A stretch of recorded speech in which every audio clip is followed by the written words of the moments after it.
So, what is Howard the Duck number three? What is Howard the Duck number three? This. Yep. Kind of speaks for itself. This, as you can kind of tell from the price tag, 25 cents. This came out in early 1976. And it's not hard to imagine someone taking a look at this cover at the store and they're like, what is this? Right. And maybe later the question of like, how high do I have to get to before I read this? Right. And anyway, the credits say this this here comic book is credited to these people. Okay. I'm taking for granted that you've never even seen a comic book before, much less one from 1976. So I think the hardcore fans will have fun too. Hey, kids, make prize, make money, get prizes. I think it's pretty much for everyone. I'm not sure if this is going to be for all ages, but thank you for visiting. Just the latest in a series of people that you question whether or not they are wearing pants. Okay. Now, Four Feathers of Death, okay, or Enter the Duck. Now, this is in a place in American culture, where like, oh, this is the target audience. You've got, these little die-cast cars here, looks pretty great. And then you have this scene where they're walking out of the movie. Who's walking out of the movie? Well, this is Howard the Duck, okay? This is the original character, Howard the Duck, and that's Beverly Switzer. Beverly Switzer is his best friend, and she is his one human companion through the couple of years plus of Howard the Duck stories that we have of him in his own title. I won't bog you down with the history of the book yet. In fact, this is number three, but don't have one, don't have two. Here you go. We're picking it up just like someone from the outside of it, thinking, well, what? So anyway, they're coming out of a kung fu movie, and you find yourself with what do they think of it, right? It's like, how can you call ripping out somebody's tongue entertainment? How can you call it a martial art? And how can you eat after watching that? Jeez, it's only a movie, Howard. Bev is always trying to get Howard to tone it down a little. Could say, gets a little temperamental. Kid comes up, playing karate, and this is like a new craze in America. Imagine, all of these kids everywhere for the first time are imitating Asian martial arts. It's just really come into the culture. So they go to a diner, and he's sitting here when this happens. It's like same kid gets thrown back through. Okay, good job, John. That's actually very realistic. That's John Buscema's work. Let's give John a dinosaur for that one. Let's give him a dinosaur. Okay. Now, let's say that we were to dig into this story a little bit deeper. His criticism, right, isn't just of the kid, but it's really quite hilarious if you know who Sonny Chiba was, yeah, right. The kid incidentally says, "Haitsa, make room for true brother of the Panther." And Howard, when putting his hat back on, says, "Is that your whole act, kid? Can we applaud?" And move? It's like James Cagney, right? Is that your whole act, kid? Can we applaud and move on? Or you're a duck, a talking duck. Somebody always responds that way at least one time in these stories, because it's never normal that this is a talking duck, even not in the Marvel universe, which he is a part of, but does not rely on heavily for the voice of this book, and what Howard says, the kid's like, nothing. I didn't mean to see ya, right? He's like, and you're the poor man's Sonny Chiba. So what else is new? He's like, sheesh.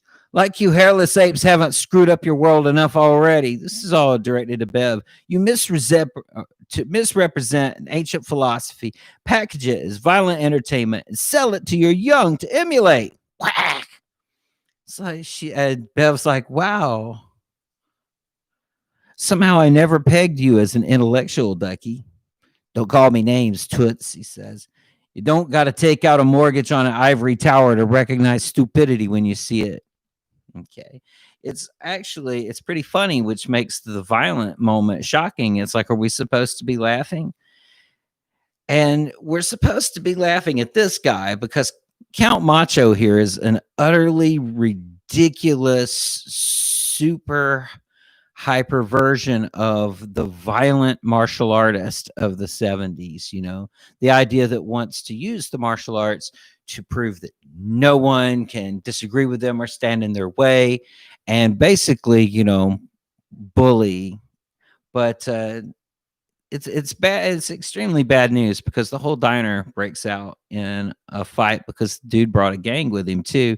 This doesn't set well with the people in the diner. Before you know it, they're kung fu and karate everywhere and all kinds of hits. So that's just the kind of ad that's really running in this comic book. So talk about bite the hand that feeds you. These martial arts instructors and their presentations in here, are just one piece of it. Remember, the movies that were popular at the drive-in 1974, 1976, man, there's a huge amount of martial arts movies, and that they tend to be of a relatively exploitative manner, but I'm not qualified to notify on that. For one, I'm not from 1974 and 75 in any sense as like someone who was there. Like, yeah, I was there. I may or may not have been. I wasn't potty trained, so in that time. So yeah, maybe you bozos don't notice being masters and all, but the kid back there was bleeding. Howard says. So Howard's really honked off at this point.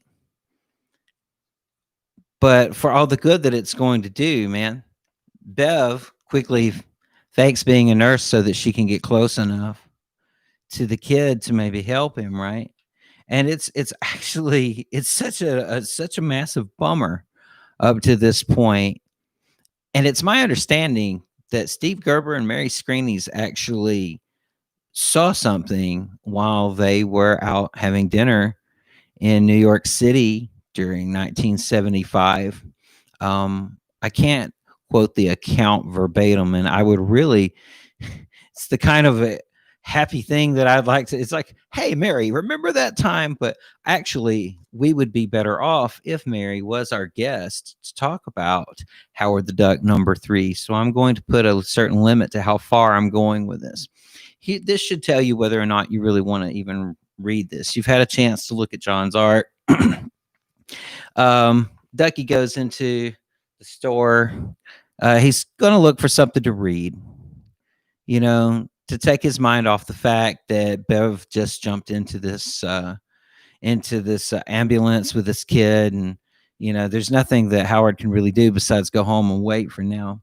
So he walks into Lavender Flamingo Books, and everybody's reading these ridiculous books. The whole thing is pretty shady, But he finds this thing in the middle of a deadly feat of kung fu. He's looking at the titles of the articles, Poison Fingers of Kung Fu, The Ninja, Master of Silent Death, How to Be Prepared When a Samurai Attacks You. Pwah! I don't believe it, huh? Wait a minute. What's this? And here he sees this completely wonderful ad. It reads, Secrets of Kung Fu Revealed. No tricks, no skill or previous training required. Mind and body tuned in minutes. Learn Kung Fu, Karate, Tai Chi, Aikido, and Eastern proverbs for all occasions. Master Charge. Master Charge, right? Martial arts extravaganza. There's this reminder through the discussion of dehumanizing violence, right? That they know for us to really absorb this topic, that it works, that it's coming to us in a way that where it's one more absurd thing in a story of absurd things, quite frankly. Um, but Howard is street level. At his best, these stories happen, in the city or wherever he's interacting with this locale in some way. You know, in this instance, Master Charge makes him the master of Quack Fu, and just when you think that it's really just it's really going for the laughs, right? It's like he's wearing his graduation outfit is what the master of kung fu Shang-Chi was wearing at Marvel at the time, basically, right? So just always some deliriously good um kind of subversive comic book humor there, like just taking a sly poke at this entire trope. You try to write stories that are about more than just mindless violence, but it's hard to know what people will really take away from it, and sometimes you would see that. There's a whole discussion in the book and in the letters page later about the validity of street culture at the time. So anyway, he's rechristened Shang Op, which means the rising and advancing of a duck. Okay, right.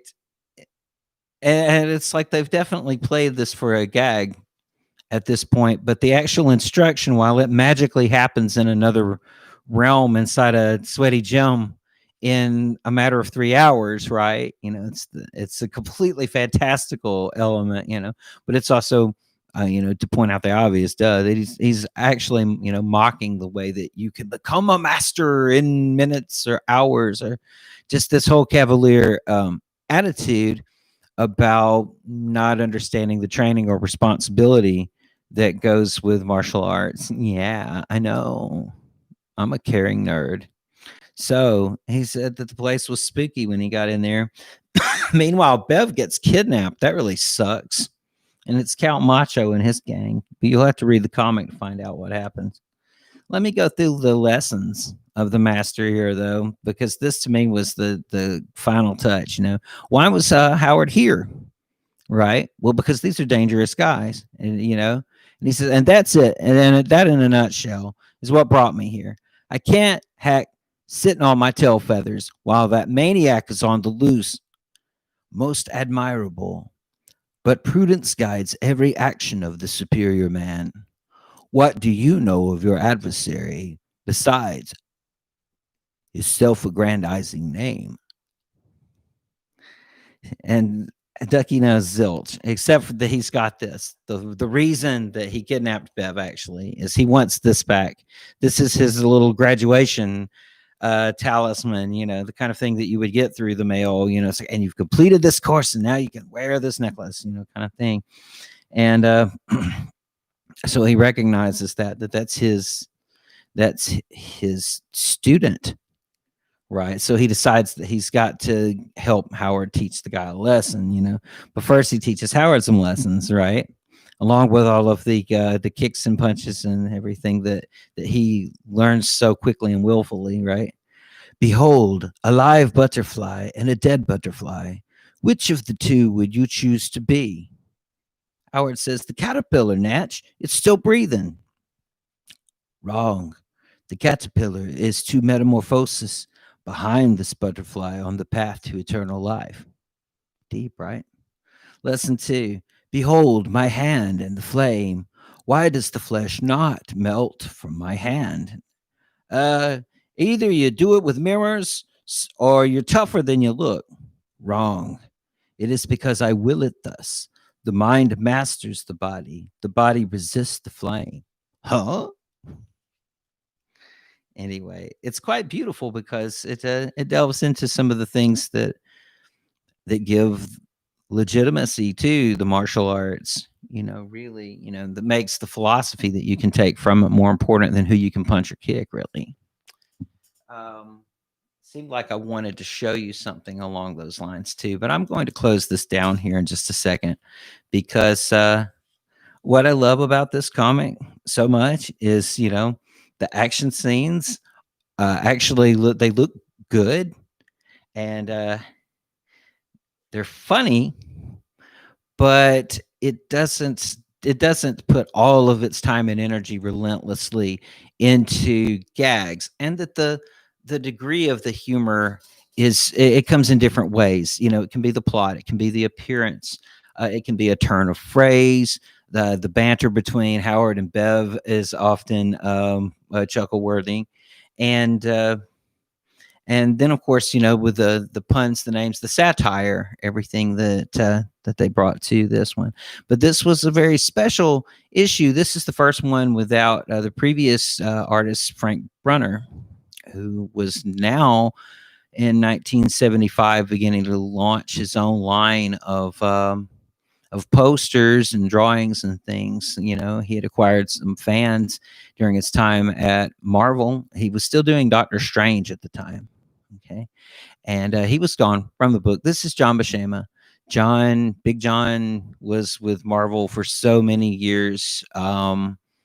In terms of, like, work and quality, it's hard not. You got to call him in your top five.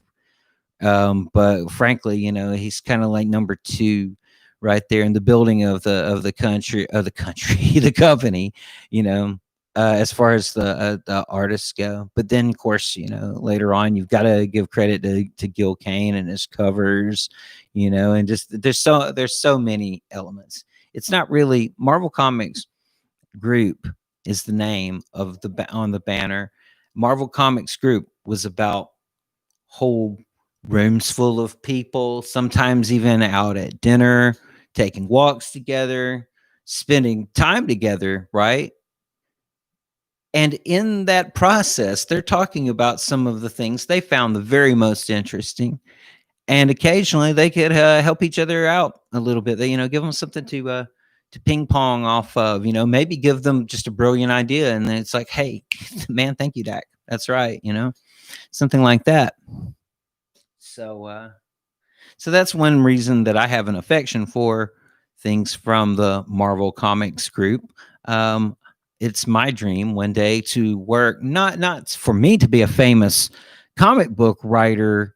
Oh no, that's scandalous. No, but what I mean is, I would rather be known for working with a very talented group, and I would like to make comics that, in their own way, speak just as they speak just as closely and with an original message, or something much needed that could be found in it for people, something to leave them with questions while they're undeniably entertained along the way. Of course, undeniable entertainment is very subjective, is it not? So there you go. That's my dream. I'd love to work with a group of people. It doesn't even have to be comic books, but I hope when COVID-19 is no longer a threat to intelligent people, that the time will come to bring so many of us together. I hope that we'll all be refreshed by that. And I know I was refreshed by Howard the Duck #3. This is really crazy, and it's like, it was sincerely laugh out loud funny. Maybe not your mileage may vary on Howard the Duck, but it's funny and it's smart, and it's for funny, smart people, and especially uh, maybe maybe it's true that there aren't a lot of intermediate places where you can learn more about society in 1976. That you have, the school and your family and your friends and everything, and for something from the pop culture to be there to speak to you, to get you to question what's going on in society, is brilliant. I'm surprised that that's looked at as subversive, because there's something about the artists and